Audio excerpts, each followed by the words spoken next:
Good morning again. I am so glad to be with you all this morning. Thank you. Thank you for the affirmation. See why I want to be with y'all this morning? What an amazing community. I always want to be with UUs. Because I don't know if y'all know this, but it's kind of a fire out there.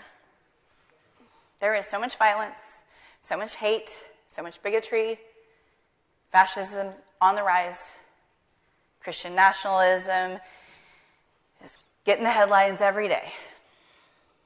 It is hard. White supremacy, heteropatriarchy are a heavy weight that I can feel just leaving this building. So of course, I want to be here with this community where there is hope and there is resilience, where concepts like hell are not things that we are trying to pretzel our way into a specific belief so we can avoid it in the afterlife, but rather that it exists in the here and now.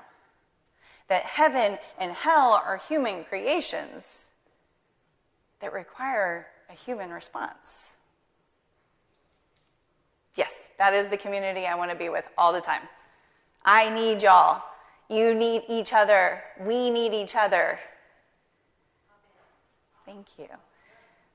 And the thing is, though, the fact that I'm here, and not like here, because I'm here, but the fact that I'm a UU is a fluke.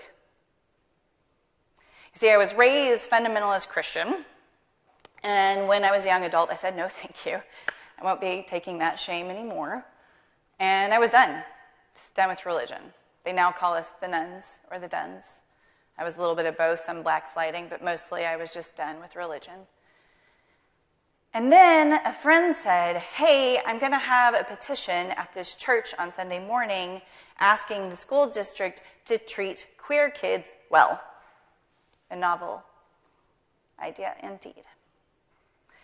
And so, of course, I show up because that's a great cause. And I had known nothing about Unitarian Universalist. I am just assuming it's another type of Christian I hadn't met yet. I'm going in, I'm going to sign the petition, I'm going to get out.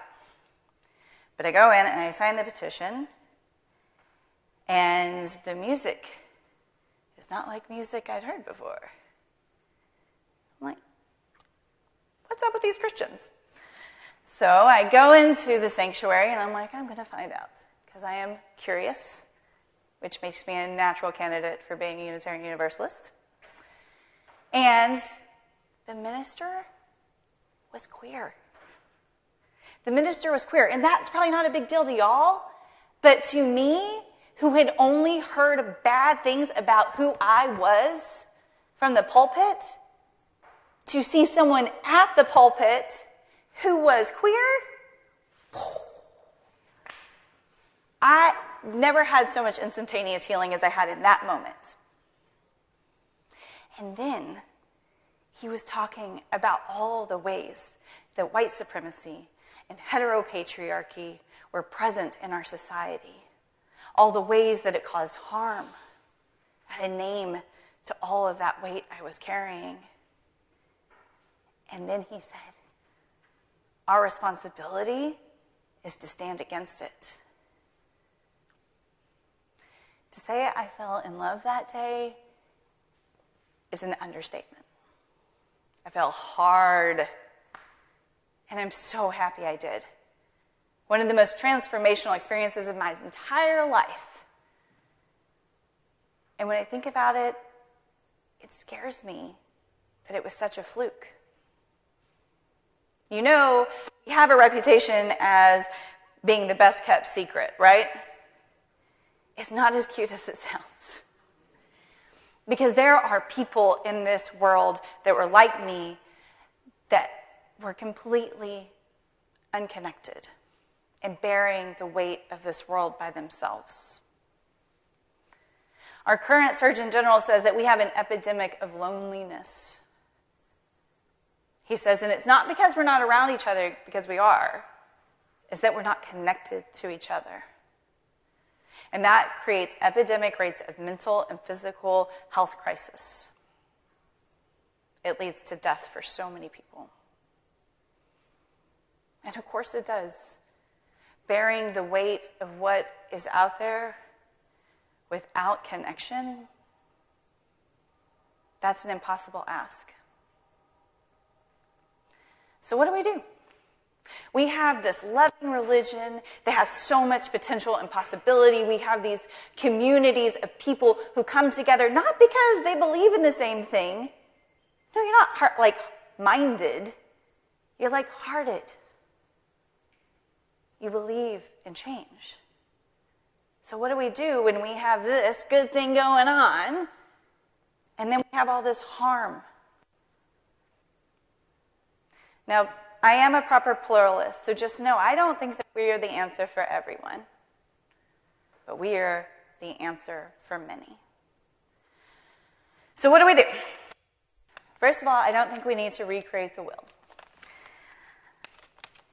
Over 200 years ago, John Murray set out to bring the good news of universal salvation to this country. And 200 years or so later, a biographer, a Universalist minister named Alfred Cole, imagined what his marching orders would have been like from Spirit. And he wrote that he thought that John Murray was told to go out into the highways and the byways of America, your new country. Give the people blanketed with decaying and crumbling Calvinism something of your new vision. You may possess only a small light, but uncover it. Let it shine. Use it in order to bring more light and more understanding to the heart and minds of men. Give them not hell, but hope and courage.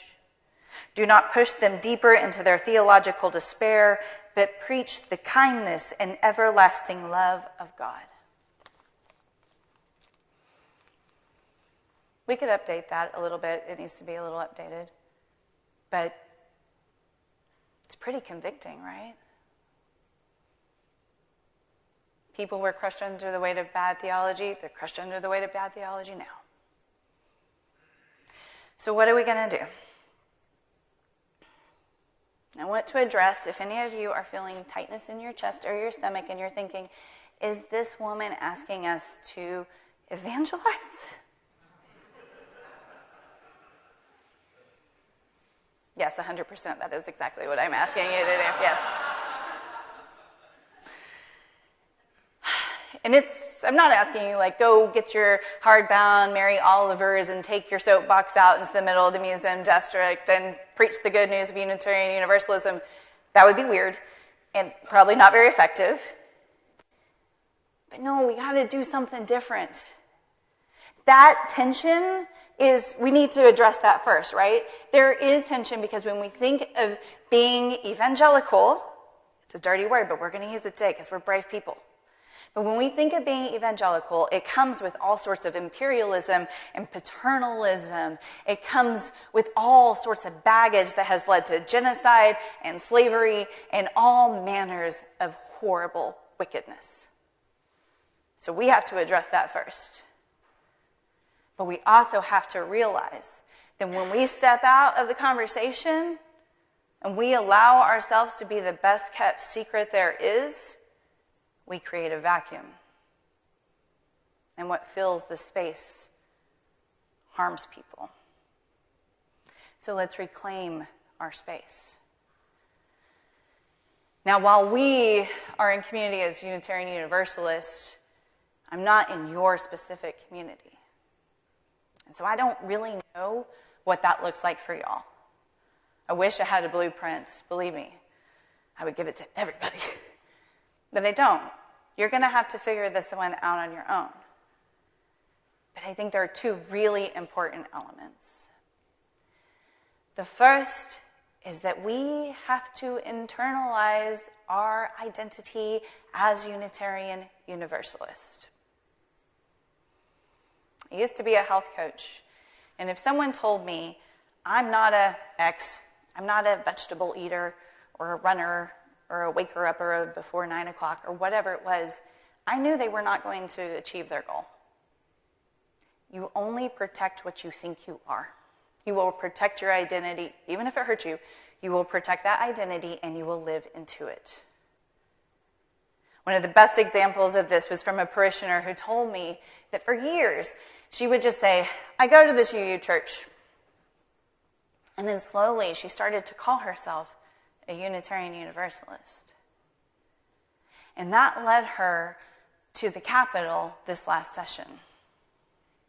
And when she went into those legislators' office and she said, I am a Unitarian Universalist, and this drag ban, these trans healthcare bans, these book bans, this ban on CRT, or whatever manner of hell they had concocted that day, it is against my religion.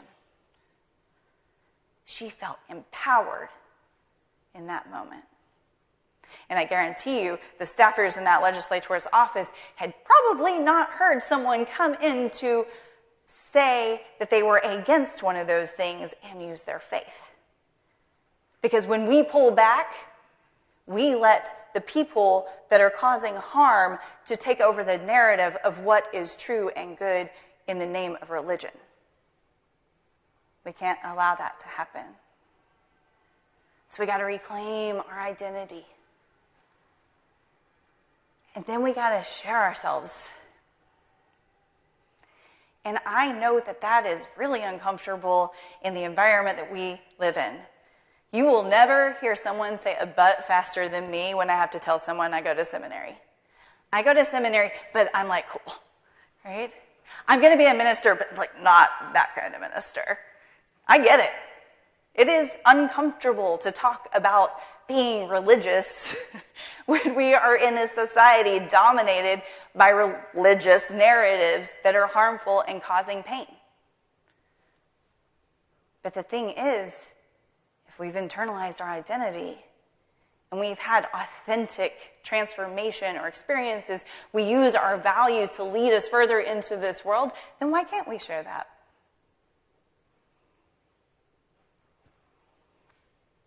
Why do we let other people share their religious points of views to the detriment of others and not speak out against it? And then we have to really just share ourselves as community. I mean, getting on those yellow shirts and showing up. Showing up at the Houston Independent School District. Showing up when the NRA comes to town. Showing up, if the Capitol is accessible to you, showing up at the Capitol and DFPS or wherever harm is being committed. We show up. In 2021, the legislative session, it was brutal. And the 3 special sessions, all of it brutal. And yes, I was with community of people who were also experiencing harm. And that was good. It's good to be in community. But this session, when I saw all those yellow shirts, people showing up who had no stake in what happened, but showing up regardless, I felt loved. I felt held. I knew I wasn't alone. This is what we do. This is what we can bring. That is deeply pastoral. To show up in our yellow shirts and show up and be on the right side of history. It's also really good marketing advice, too. Be on the right side of history. Y'all, the stakes are too high. There is too much harm. There is too much hurt. There are too many people suffering. Suffering because they are disconnected, and suffering because we are living under a horrible system right now. We care too much. Our theology is too strong to do nothing. I'm excited to see what you come up with.